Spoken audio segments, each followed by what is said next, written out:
രണ്ടാം ഘട്ട പ്രവൃത്തി ആരംഭിക്കുകയാണ്. അതുകൊണ്ട് തന്നെ കൊണ്ടോട്ടിയിൽ ട്രാഫിക് നിയന്ത്രണം ഏർപ്പെടുത്തുന്നതിന് വേണ്ടിയുള്ള മീറ്റിംഗ് ഇന്ന് രാവിലെ ഇവിടെ വെച്ച് നടക്കുകയുണ്ടായി. അതിൽ ചെറിയ രൂപത്തിലുള്ള ക്രമീകരണങ്ങൾ വരുത്തിയിട്ടുണ്ട്. ആ വിവരങ്ങളൊക്കെ അറിയിക്കുന്നതിന് വേണ്ടിയാണ്. കൊണ്ടോട്ടി നഗരത്തിൽ ടൗൺ വിപുലീകരണ പ്രവൃത്തിയുടെ ഭാഗമായി ഏപ്രിൽ 22 മുതൽ ഗതാഗത നിയന്ത്രണം. നഗരത്തിലുണ്ടാകുന്ന വെള്ളക്കെട്ട് ഒഴിവാക്കുന്നതിനും ടൗൺ സൗന്ദര്യവൽക്കരണത്തിനുമായി ടി.വി. ഇബ്രാഹിം എം.എൽ.എയുടെ ശ്രമഫലമായി ലഭിച്ച 7.68 കോടി രൂപയുടെ പദ്ധതിയും കൊണ്ടോട്ടി നഗരസഭ UIDF മുഖേന വകയിരുത്തിയ 10 കോടിയുടെ പദ്ധതിയും സംയോജിപ്പിച്ചുള്ള ടൗൺ വിപുലീകരണ പ്രവൃത്തിയാണ് നടക്കുന്നത്. ഇതിന്റെ ഭാഗമായി ദേശീയപാതയിൽ 3 കൾവർട്ടുകൾ നിർമ്മിക്കുന്നുണ്ട്. ഇതോടനുബന്ധിച്ചാണ് ഗതാഗത നിയന്ത്രണം. കൊണ്ടോട്ടി ടൗണിൻ്റെ വിപുലീകരണ പ്രവൃത്തിയുമായി ബന്ധപ്പെട്ട് കൊണ്ടോട്ടി നിയോജകമണ്ഡലം MLA ടി.വി. ഇബ്രാഹിമിൻ്റെ നേതൃത്വത്തിൽ 7.6 കോടി രൂപയും കൊണ്ടോട്ടി നഗരസഭ 10 കോടി രൂപയും വകയിരുത്തിക്കൊണ്ടാണ് ഈ പ്രവൃത്തിക്ക് തുടക്കം കുറിച്ചിട്ടുള്ളത്. രണ്ടാം ഘട്ട പ്രവൃത്തി ആരംഭിക്കുകയാണ്. അതുകൊണ്ട് തന്നെ കൊണ്ടോട്ടിയിൽ ട്രാഫിക് നിയന്ത്രണം ഏർപ്പെടുത്തുന്നതിന് വേണ്ടിയുള്ള മീറ്റിംഗ് ഇവിടെ വെച്ച് നടക്കുകയുണ്ടായി. അതിൽ ചെറിയ രൂപത്തിലുള്ള ക്രമീകരണങ്ങൾ വരുത്തിയിട്ടുണ്ട്. ആ വിവരങ്ങളൊക്കെ അറിയിക്കുന്നതിന് വേണ്ടിയാണ്. കൺവെർട്ട് പ്രവൃത്തി ആരംഭിക്കുകയാണ്. കൊണ്ടോട്ടി 17 മുതൽ കുറുപ്പത്ത് വരെയാണ് ഈ പ്രവൃത്തി നടക്കുക. 1700 മീറ്റർ ആണ് ഈ റോഡിൻ്റെ പ്രവൃത്തി നടക്കുന്നത്. അതിൽ 460 മീറ്റർ ഡ്രെയിനേജിൻ്റെ പ്രവൃത്തികളുണ്ട്. അതിൽ 3 കൺവെർട്ടാണ് നടക്കുന്നത്. ഒന്ന് പതിനയിലുള്ള ഫെഡറൽ ബാങ്കിൻ്റെ മുൻവശത്തും, രണ്ടാമത് ജനതാ ബസാറിൻ്റെ മുൻവശവും, മൂന്നാമത്തത് ഹോട്ടൽ സുൽത്താൻ പാലസിൻ്റെ മുൻവശത്തുമാണ് കൺവെർട്ട് നടക്കുന്നത്. അപ്പോൾ ആ കൺവെർട്ടിൻ്റെ പ്രവൃത്തി നാളെ രാവിലെ 8 മണിക്ക് NH ഉദ്യോഗസ്ഥന്മാർ, കോൺട്രാക്ടർമാർ നാളെ പ്രവൃത്തി ആരംഭിക്കും. അപ്പോൾ അതുകൊണ്ട് തന്നെ ഒരു ഭാഗങ്ങളിലൂടെ മാത്രമേ വാഹനങ്ങൾക്ക് കടന്നു പോകാൻ കഴിയുകയുള്ളൂ. എയർപോർട്ടിലേക്ക് പോകുന്ന ധാരാളം യാത്രക്കാരുണ്ടാവും. അവരെയും അറിയിക്കുക.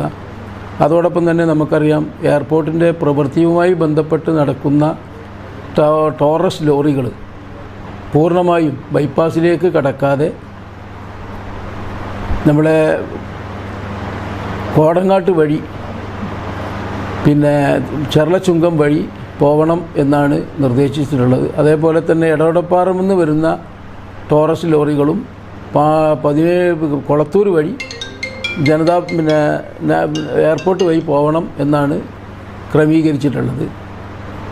അതോടൊപ്പം തന്നെ നമുക്കറിയാം, പിന്നെ 10 കോടി രൂപയുടെ പ്രവൃത്തി അടുത്ത തിങ്കളാഴ്ച ആരംഭിക്കുകയാണ്. ഇപ്പോൾ ഈ ഡ്രെയിനേജിലുള്ള ഈ 1700 മീറ്റർ ദൂരമുള്ള ഈ റോഡിൻ്റെ ഡ്രെയിനേജിൽ നിന്ന് വരുന്ന വെള്ളം മുഴുവൻ വലിയ തോട്ടിലേക്ക് 3 ഡ്രെയിനേജായിട്ടാണ് ഒഴുക്കുന്നത്. അതിൻ്റെ പ്രവൃത്തി തിങ്കളാഴ്ച ആരംഭിക്കും. അപ്പോൾ അതൊക്കെ ജനങ്ങളെ ഒന്ന് അറിയിക്കുന്നതിന് വേണ്ടിയും, മഴക്കാലം വരുന്നതിന് മുമ്പ് കഴിഞ്ഞ കാലങ്ങളിൽ കൊണ്ടോട്ടിയുണ്ടായിരുന്ന വെള്ളക്കെട്ട് പൂർണ്ണമായും മാറ്റിയെടുക്കുന്നതിന് വേണ്ടിയുള്ള ദ്രുതഗതിയിലുള്ള ഒരു പ്രവൃത്തിയാണ് നാളെ മുതൽ നടക്കുന്നത്. മുഴുവൻ ജനങ്ങളും ഇതുമായി സഹകരിക്കണം.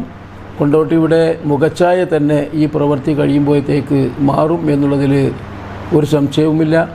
കൊണ്ടോട്ടിയുടെ സൗന്ദര്യവൽക്കരണവുമായി ബന്ധപ്പെട്ട് ഒരുപാട് പ്രവൃത്തികൾ ഇതിനോടനുബന്ധിച്ച് നടക്കുന്നുണ്ട്.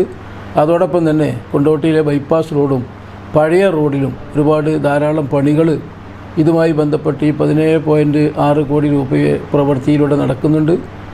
അത് അനുബന്ധമായി വൺ വേ സംവിധാനം ഇതിലൂടെ നടപ്പാക്കാൻ കഴിയും എന്നുള്ളതിൽ യാതൊരു തർക്കമില്ല.